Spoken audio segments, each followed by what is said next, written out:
Yes, class 11th chapter चल रहा था हमारा बायोमोलिक्यूल्स। लास्ट लेक्चर में हमने टाइप्स ऑफ बॉन्ड्स देखे थे शायद। ठीक है, आज हम देख रहे हैं हमारा टॉपिक है metabolic basis for life.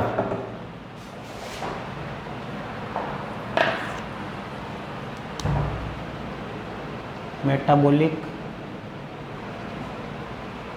Basis for life. ठीक है, तो मेटाबॉलिक बेसिस क्या होता है? देखो, मेटाबॉलिक में हमने पहले बता दिया कि जो मेटाबॉलिक रिएक्शंस क्या होती है, हमारी बॉडी में जितनी भी टाइप की रिएक्शंस होती है इन सबको क्या बोलते हैं हम?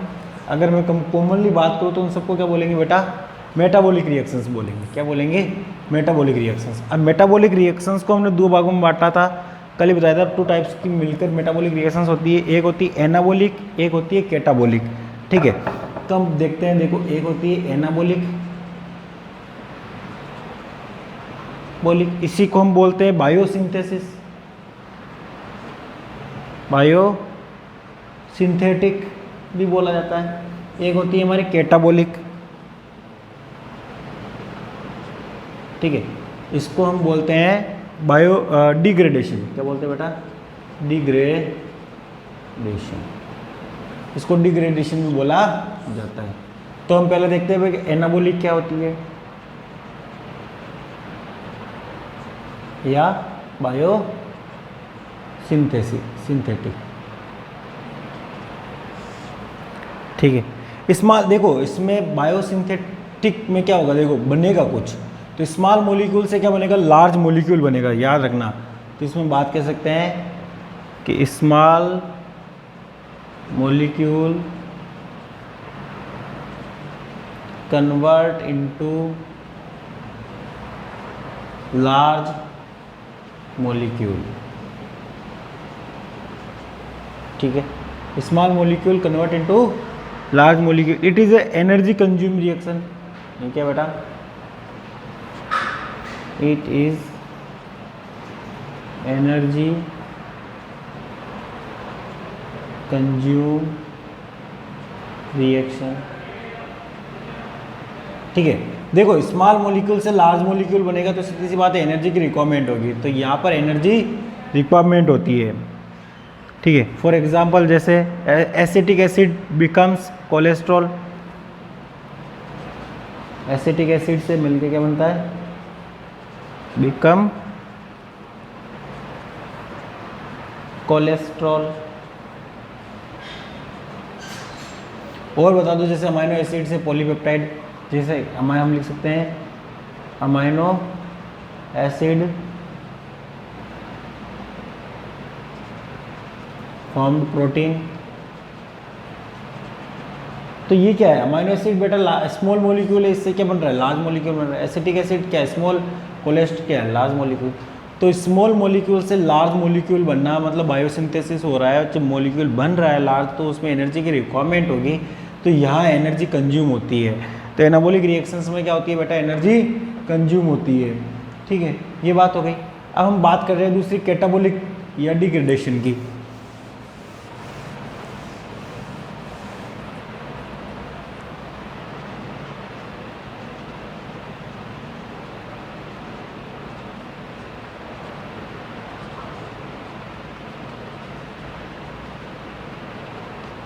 कैटाबॉलिक या डिग्रेडेशन, इसमें क्या होता है बेटा? Large molecule break down into small molecule. उल्टा है, देखो कैटाबॉलिक या डिग्रेडेशन में लार्ज मॉलिक्यूल स्मॉल मॉलिक्यूल में कन्वर्ट हो जाएगा। तो हम कह सकते हैं लार्ज मॉलिक्यूल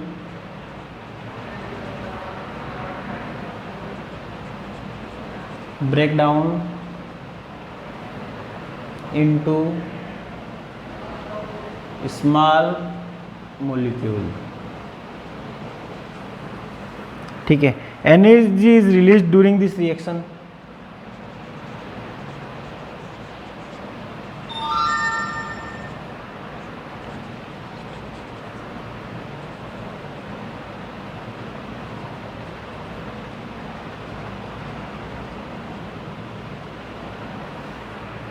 ठीक है, जैसे हम बात करेंगे बेटा, देखो कैटाबॉलिक रिएक्शंस में क्या हो गया, लार्ज मॉलिक्यूल किस में कन्वर्ट हो रहा है, स्मॉल मॉलिक्यूल में। उल्टा है, उसमें क्या था, स्मॉल मॉलिक्यूल लार्ज मॉलिक्यूल में कन्वर्ट हो रहा था, इसमें लार्ज मॉलिक्यूल टूटेगा और स्मॉल मॉलिक्यूल में कन्वर्ट होगा। जैसे डाइजेशन, डाइजेशन होता है तो digestion is a type of catabolic reaction. Digestion में होता है क्या है, लार्ज मॉलिक्यूल स्मॉल मॉलिक्यूल में कन्वर्ट होते हैं ना, और उसमें एनर्जी रिलीज होगी ड्यूरिंग दिस रिएक्शन, ठीक है ना। इसमें तो एनर्जी रिलीज होगी, इसमें एनर्जी कंज्यूम हो रही थी। फॉर एग्जाम्पल देखो इसमें दिखा रखा है, glucose becomes a lactic acid in skeletal muscles. Glucose becomes lactic acid, मतलब ग्लूकोज का लैक्टिक एसिड में टूट जाना इन स्केलेटल मसल, ठीक है।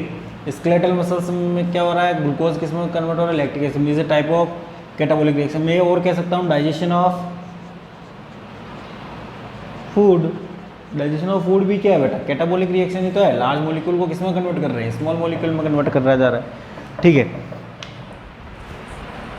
अब देखो, ठीक, देखो ग्लाइकोलाइसिस एक प्रोसेस है, ग्लाइकोलाइसिस वो बता रहा हूँ मैं आपको।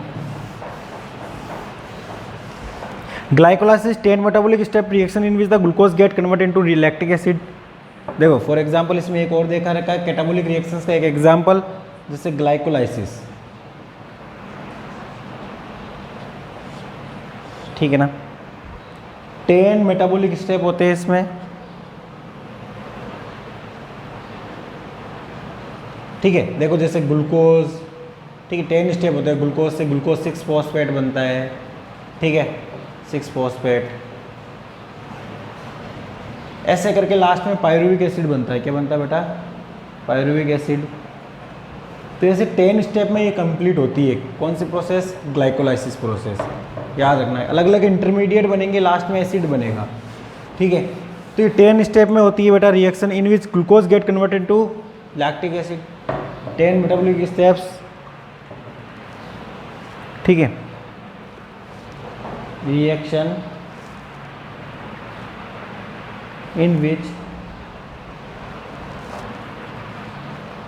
ग्लूकोज गेट कन्वर्टेड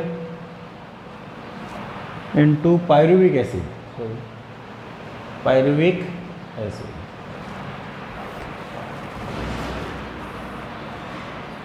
ठीक है। अब इसमें हमने कहा कि स्मॉल मॉलिक्यूल से क्या बन रहा है, लार्ज मॉलिक्यूल। एनर्जी स्टोर होगी, ठीक है, एनर्जी रिलीज होगी, सॉरी एनर्जी रिलीज होगी, और वो एनर्जी रिलीज होगी वो केमिकल बॉन्ड के रूप में स्टोर कर ली जाएगी। तो इसमें क्या होता है, energy released from catabolic reaction is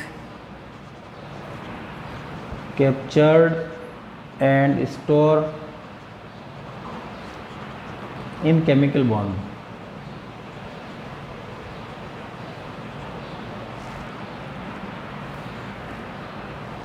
most important, देखो हमारे अंदर जो एनर्जी होती है वो एटीपी के फॉर्म में स्टोर होती है, आपको पता ही है, ठीक है। तो हम लिख सकते हैं most important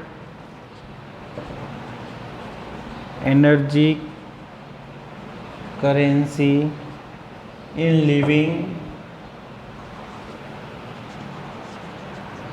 system is bond energy in ATP, ठीक है। Energy currency in living system में क्या है बेटा, बॉन्ड एनर्जी है एटीपी के फॉर्म में, ठीक है। तो एक एग्जांपल बता रखा है, ये कैटाबॉलिक का एक एग्जांपल है ग्लाइकोलाइसिस। इसमें 10 मेटाबॉलिक स्टेप में ये कंप्लीट होती है ग्लाइकोलाइसिस, और ग्लूकोज लास्ट में जाके किस में कन्वर्ट हो जाता है, पायरुविक एसिड में कन्वर्ट हो जाता है। अब इसमें क्या होगा बेटा, कैटाबॉलिक है, इसका मतलब टूट रहा है, एनर्जी रिलीज हो रही है, ठीक है ना। तो वो जो रिलीज हो रही है कैटाबॉलिक रिएक्शंस के थ्रू, वो केमिकल बॉन्ड के रूप में स्टोर कर ली जा रही है, ठीक है ना।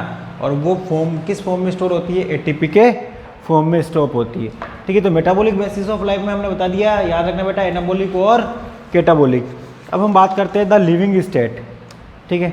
तो द लिविंग स्टेट क्या होता है वो बात कर लेते हैं हम। नेक्स्ट टॉपिक है हमारा the living state.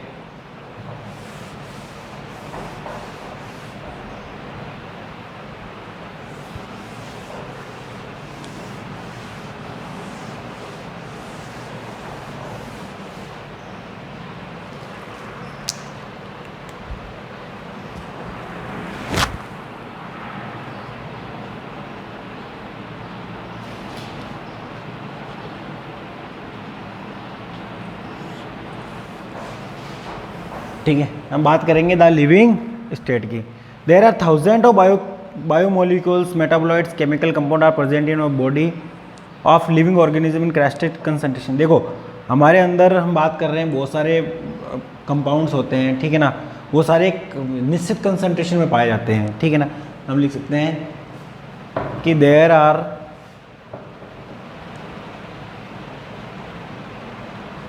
Thousand of biomolecule,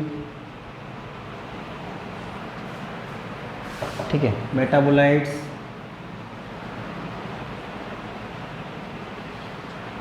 chemical compound,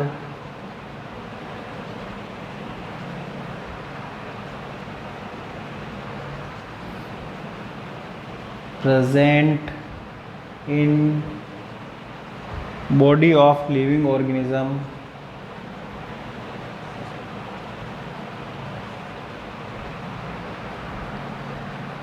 in characteristic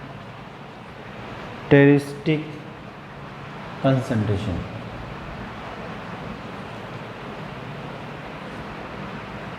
ठीक है ना। देखो there are thousand of biomolecules, हम बात करते हैं बहुत सारे बायोमोलिक्यूल्स हमारे प्रेजेंट होते हैं और वो एक फिक्स कंसंट्रेशन में हमारी बॉडी में प्रेजेंट होता है। ऐसा नहीं कि उनकी मात्रा कम ज़्यादा हो जाए तो हमारे बॉडी में कोई ना कोई वीकनेस, कमजोरी या डिजीज प्रोड्यूस हो जाएगी। फॉर एग्जाम्पल की मैं बात करूँ, ठीक है, ब्लड कंसंट्रेशन ऑफ ग्लूकोज अगर हम बात करें,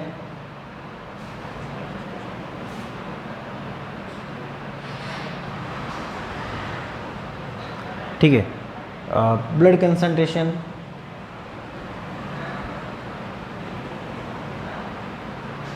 ऑफ ग्लूकोज, ग्लूकोज में ब्लड की कंसंट्रेशन क्या होगी बेटा, इज 4.5 टू 5.0 mm पर लीटर, ठीक है ना। ये ग्लूकोज की ब्लड कंसंट्रेशन, ब्लड में किसकी कंसंट्रेशन ऑफ ग्लूकोज क्या होगी, ये होगी बेटा। तो ब्लड में हम बात करें कंसंट्रेशन ऑफ ग्लूकोज की, किसकी, तो ब्लड में कंसंट्रेशन ऑफ ग्लूकोज कितना होगा, 4.5 से 5 mm पर लीटर, ठीक है। अब हम बात करें अगर हार्मोन्स की, ठीक है,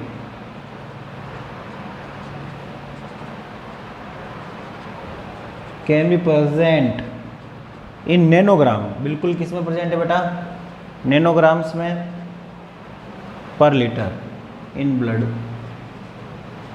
बिल्कुल बहुत ही कम मात्रा में हार्मोन्स प्रेजेंट होते हैं, ठीक है। All living exist in steady state characteristic by concentration. देखो हम बात कर रहा हूँ मैं, देखो यहाँ तक समझ में आ गया बेटा, आगे देखो,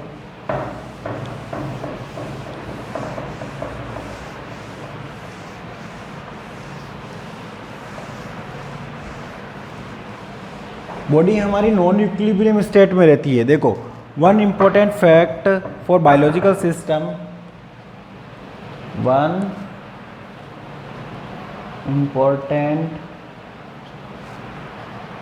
fact for biological system is that, देखो one important fact for biological system is that all living organism exist, कैसे रहते हैं, in a steady state, in a steady state,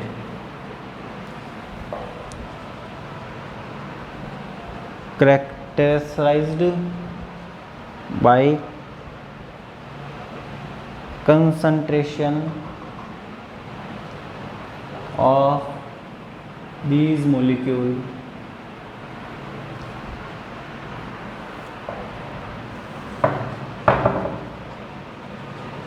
these biomolecule in a metabolic flux, ठीक है।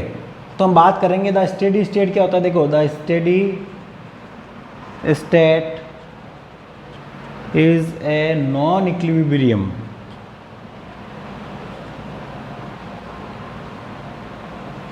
Equilibrium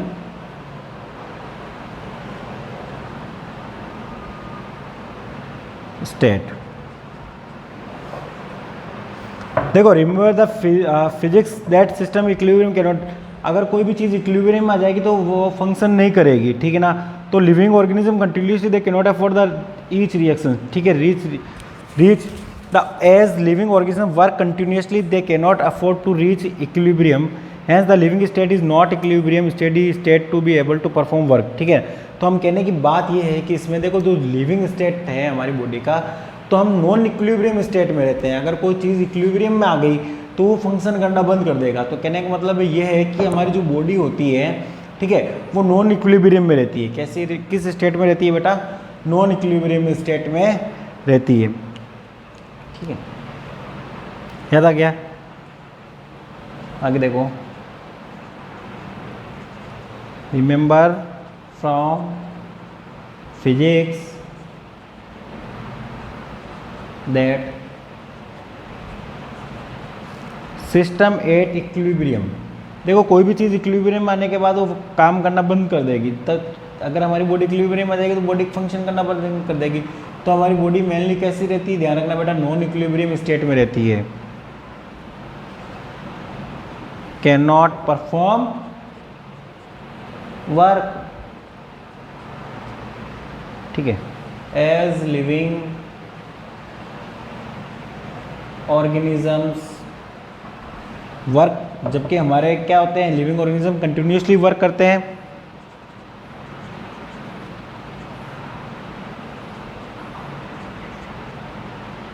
ठीक है ना, वो दे कैन नॉट, वो नहीं पहुंचते हैं to reach equilibrium.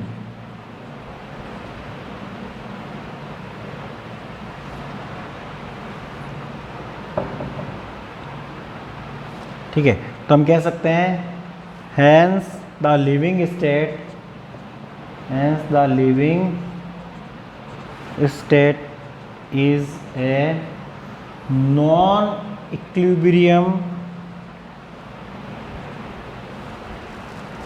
Steady state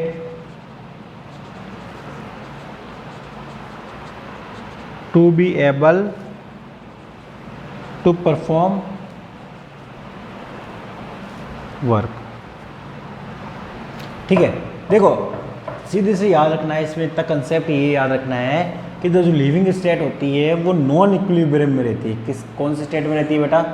non equilibrium में। देखो one important fact, the biological system at all living organism exist a steady state characterised by concentration of this molecule. ठीक है, हम बात करेंगे मॉलिक्यूल्स होते हैं, एक चेंज होते रहते हैं, रिएक्शंस हमारी बॉडी में होती रहती है। ठीक है ना, कोई भी इक्विलिब्रियम में नहीं जाती है, रिएक्शंस एक मॉलिक्यूल से दूसरा मॉलिक्यूल, दूसरे से अलग मॉलिक्यूल बनता रहता है, तो हमारी बॉडी में रिएक्शंस होती रहती है।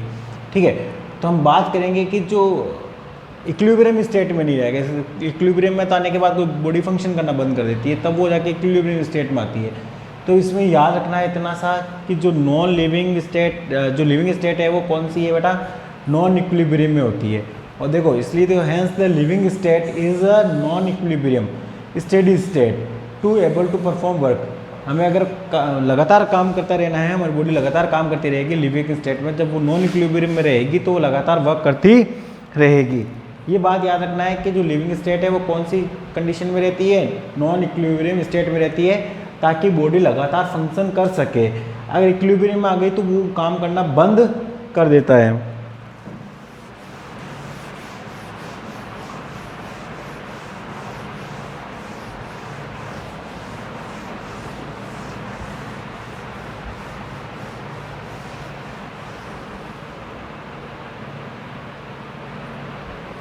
ठीक है, अब देखो हम बात कर रहे हैं लिविंग स्टेट की। ठीक है, तो living constant effort to prevent falling equilibrium. ठीक है ना, हमेशा जो लिविंग ऑर्गेनिजम्स होता है, जो लिविंग प्रोसेसेस है हमारी जितनी भी, इसको समझो बेटा, लिविंग प्रोसेसेस है वो हमेशा इक्विलिब्रियम को रोकती है। क्या करती है? Prevent equilibrium. ठीक है, तो अब लिविंग प्रोसेस है जो इक्विलिब्रियम को रोकती है, वो लगातार फंक्शन करती है, इक्विलिब्रियम आने की। तो इसमें एनर्जी की रिक्वायरमेंट होगी। किससे रिक्वायरमेंट होगी बेटा? एनर्जी रिक्वायरमेंट होगी हमें और जो एनर्जी रिक्वायरमेंट होगी वो एनर्जी हमें किससे मिलेगी बेटा, मेटाबॉलिक प्रोसेस से, मेटाबॉलिज्म से। ठीक है, तो हम कह सकते हैं लिविंग स्टेट और मेटाबॉलिज्म क्या हो गया, सिंक्रोनाइज हो गया। एक ही बात हो गई, हम कह सकते हैं कि मेटाबॉलिज्म है तो लिविंग स्टेट है, ठीक है, या लिविंग स्टेट है तो वो मेटाबॉलिज्म वहाँ हो रहा है। ठीक, तो ये बात हो गई। ठीक है, अगर मेटाबॉलिक रिएक्शंस नहीं होगी, मेटाबॉलिज्म नहीं होगी तो लिविंग प्रोसेस होगा ही नहीं। ठीक है ना, तो मेटाबॉलिक रिएक्शन ही क्या है, लिविंग प्रोसेस हम कह सकते हैं, या लिविंग प्रोसेस ही क्या है, मेटाबॉलिज्म है। तो याद रखना है कि लिविंग प्रोसेस होती है जो इसमें देखो, इतने से में बात याद रखने की आपको ये ज़रूरत है कि लिविंग जो प्रोसेस होती है, ये लिविंग स्टेडी स्टेट होती है, वो नॉन इक्विलिब्रियम में होती है। कैसे होती है बेटा, नॉन इक्विलिब्रियम में। और जो जितने भी लिविंग प्रोसेस होते हैं वो इक्विलिब्रियम को रोकते हैं, नॉन इक्विलिब्रियम में ही बने रहते हैं ताकि लगातार फंक्शन कर सकें। ठीक है, ये बात इतना समझ में आ गया। Thank you very much.